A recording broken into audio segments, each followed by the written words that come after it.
बात करते हैं expected vacancies and competition analysis for the year 2026 for NABARD's grade A examination, and trust me, expected number is going to change your preparation strategy. Now before moving forward, let's just try to understand हमारे लिए vacancies matter क्यों करती है. First and foremost vacancies आपको phase 1 phase 2 दोनों में ही जो है they are going to affect your cut off threshold. Next up, competition पे बहुत ही ज़्यादा हाई इम्पैक्ट रहने वाला है, क्योंकि जितनी कम वैकेंसीज होंगी उतना ज़्यादा कंपटीशन लेवल बढ़ेगा, उतना ज़्यादा जो है कट ऑफ प्रेशर बढ़ेगा, राइट? क्योंकि एप्लीकेंट पूल हर साल जो है NABARD के एग्जामिनेशन के लिए बहुत ही ज़्यादा हाई रहता है. अपार्ट फ्रॉम दैट, अगर आपको अपनी शॉर्टलिस्टिंग रेशियोज डिटरमाइन करने हैं for your mains examination as well as for your phase 1 examination, वो भी directly impacted रहता है due to the vacancy count. Now limited vacancies जो है, it also means कि आपको बहुत ही ज़्यादा एग्जामिनेशन में एक्यूरेट होना पड़ेगा. दैट मीन्स आपको अपनी प्रिपरेशन स्ट्रैटेजी बिल्कुल उसी अकॉर्डिंग सेट करनी होगी दैट आप किसी भी लेवल पे compete कर पाओ. Now बात करते हैं पिछले 5 साल के ट्रेंड की, देखते हैं कि कितनी वैकेंसीज हर साल आई थी. नाउ अभी तक जो सबसे ज़्यादा हाईएस्ट वैकेंसी देखी गई थी वो देखी गई थी in the year 2022 and that was around 168. 2021 में 155, 2023 में 150, 2024 में 102 एंड 2025 में 91. Now that you see, year by year vacancies का जो काउंट है वो कम कम होता जा रहा है, राइट? सबसे ज़्यादा कम वैकेंसीज 2025 में देखने को मिली है, दैट इज 91. सो इस वक्त जो है कम से कम आप एक्सपेक्ट कर सकते हो कि आपकी जो वैकेंसी रेट होने वाली है that will be somewhere around 80 to 100 की रेंज में. अगर आप मिनिमम से मिनिमम या फिर लोअर सिनेरियो की बात करो तो आपके पास 60 to 80 वैकेंसीज होंगी ही होंगी, जिसका मतलब ये है कि कंपटीशन काफ़ी ज़्यादा हाई रहने वाला है. नाउ हाईएस्ट पॉसिबल सिनेरियोज में आपकी वैकेंसीज 100 to 120 हो सकती है. वहां पे आपका जो कंपटीशन है that is going to be moderate to high.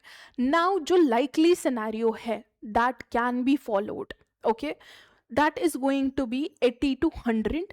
यहाँ पे there will be very high competition aligned with the recent trends. So ये हमारी एक एक्सपेक्टेशन है, राइट? हम अज्यूम कर रहे हैं कि 80 से 100 की वैकेंसी आ सकती है, but it wholly and solely depends on the notification. When the notification will be out, exactly आपको पता चलेगा कितनी नंबर ऑफ वैकेंसी है. नाउ अगर हम स्ट्रीम वाइज डिस्ट्रीब्यूशन की बात करें, so we are having 3 streams: RDBS, legal stream and protocolar security. protocolar security की बात करें तो बहुत ही ज़्यादा specialized vacancies होती है focusing on the institutional security management.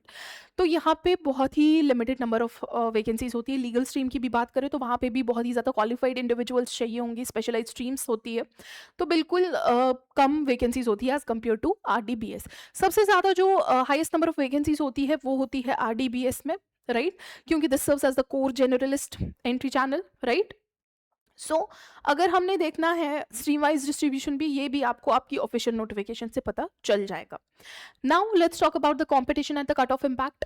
Now बहुत ही कम वैकेंसीज की वजह से कट ऑफ प्रेशर बहुत हाई होने वाला है, as I told you earlier.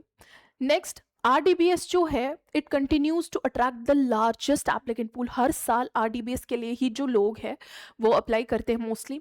Now paper difficulty level it is going to change as per the vacancy. Say for example vacancies बहुत कम है, बहुत ही ज़्यादा कॉम्पिटेंट पूल है, एप्लीकेंट पूल बहुत हाई है, that means the paper difficulty will be a little more, right?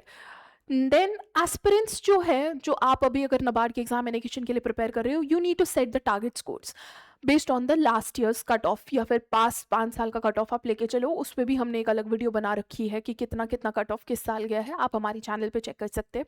बिल्कुल उसी अकॉर्डिंग आप अपना एक सेफ स्कोर सेट कर लो and you need to score about that in order to be on the safer side. So what you need to do, you need to prepare for the exam, not merely for the vacancy number. Now, what should be our final strategy? So first and foremost, ARD और ASI के portion को आपको thoroughly जो है अच्छे से prepare करना है. अपार्ट फ्रॉम दीज टू, जो सबसे ज़्यादा इंपॉर्टेंट है वो है एग्रीकल्चर एंड रूरल डेवलपमेंट के related current affairs. Don't forget to practise your reasoning and quant aptitude regularly. Although ये कोई मेरिटोरियस सब्जेक्ट्स नहीं है, but these are qualifying in nature, don't forget that. इनको छोड़ के you need to build your English writing practice every day. Answer formatting, answer structuring, answer writing पे काम करो. हर दिन आपने क्या करना है, आपने MCQs सॉल्व करने हैं and you need to take the full length mocks, right, every week. Then official notification का खास ख्याल रखो. एवरी डे चेक नबाज website and any notification updates. Now if we talk about the final takeaways, तो आप इस साल expect कर सकते हो the vacancies to be around 80 to 100 in number. That means the competition is going to be very high. And इसके लिए आपको चाहिए कंसिस्टेंट और structured preparation. I hope I have answered your queries in this video. In case of any other questions, please put them down in the comment section and don't forget to like this video and subscribe to our channel. Thank you.